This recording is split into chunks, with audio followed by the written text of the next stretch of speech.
I'm Shani, and you're watching It's Style Theory. Done. TV's most intense thrill ride pushed the limits all season long. Where are you, Mom?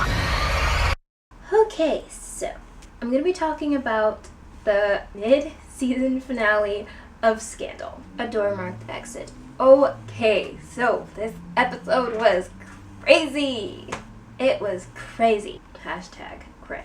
As always, I'm going to start with a recap and show analysis. Then I'm going to talk about my show predictions and theories. I have to talk about this first. I'm mad at Huck. I'm mad at the writers for going there. I cannot believe that Huck hurt. Honestly, no. Actually, I can believe it. I can believe that Huck hurt Quinn. I didn't realize that his character was capable of doing that. But as it was happening, I was thinking to myself, okay, Huck's not who I thought he was. He doesn't really care about Quinn. Well, maybe he does, but obviously not a lot because he was willing to torture her. If you ask me, that was not necessary. He just has a problem, he has an addiction, and he just likes hurting people. Obviously, there's more to the story than just Huck hurting Quinn, but I'm really mad at him for doing that. I'm never gonna forgive him for doing that, and I hope Quinn doesn't either because that was seriously uncalled for and crazy. She begged him. She would have given him answers, yet he did it anyway. Why?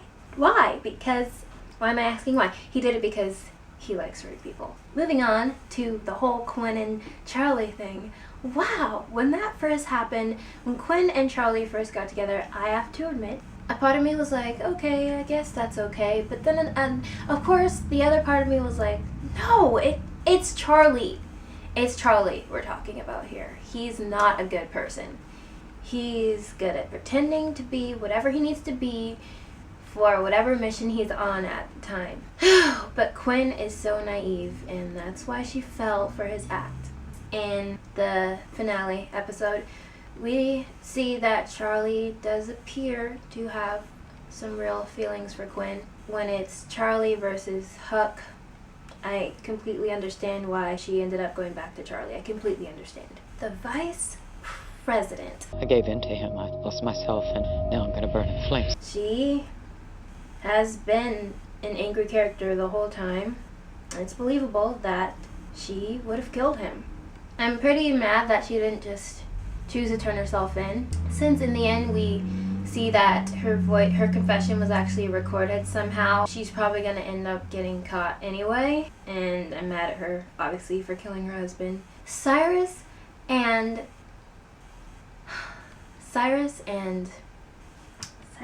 that guy whose name is not coming to me. James. Cyrus and James. Wow. Okay, so where to start with that? So Cyrus obviously had a plan that backfired.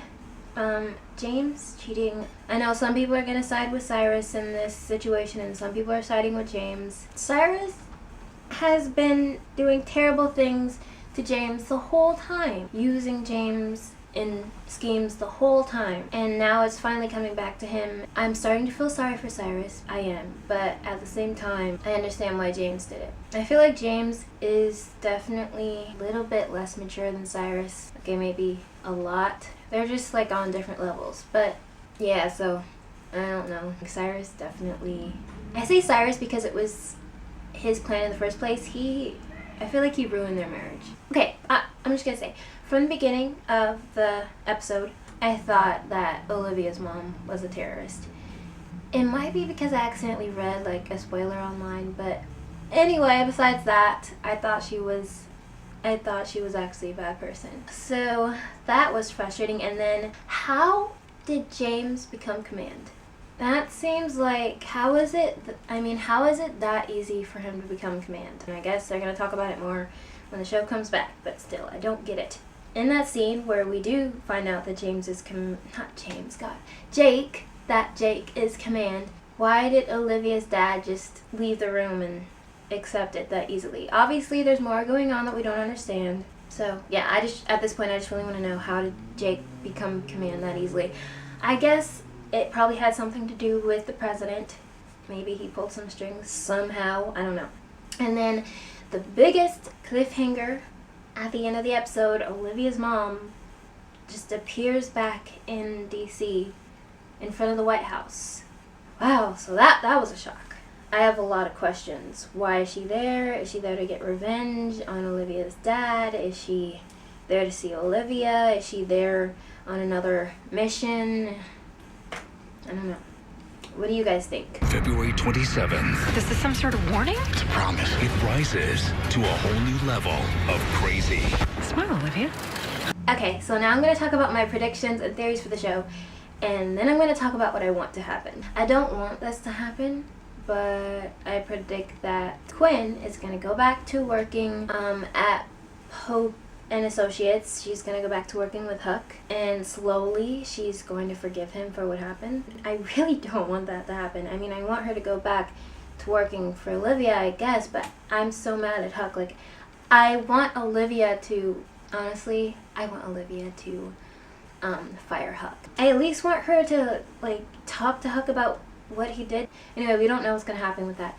But I predict that Quinn's going to go back to working for Olivia, unless she really is now officially working in Wonderland. That's not good. I predict that she will get out of that. Huck and Jake were working together, so... But Huck and Charlie are enemies, so... Something bad might happen to Charlie now that Jake is in command. However long Jake stays in command. I predict that Jake is not going to stay in command very long. I predict that something bad's going to happen to the president. Like, something really bad. I don't think he's going to get killed because he's a main character, but I think something bad's going to happen to him. Charlie. Charlie is so hard to read.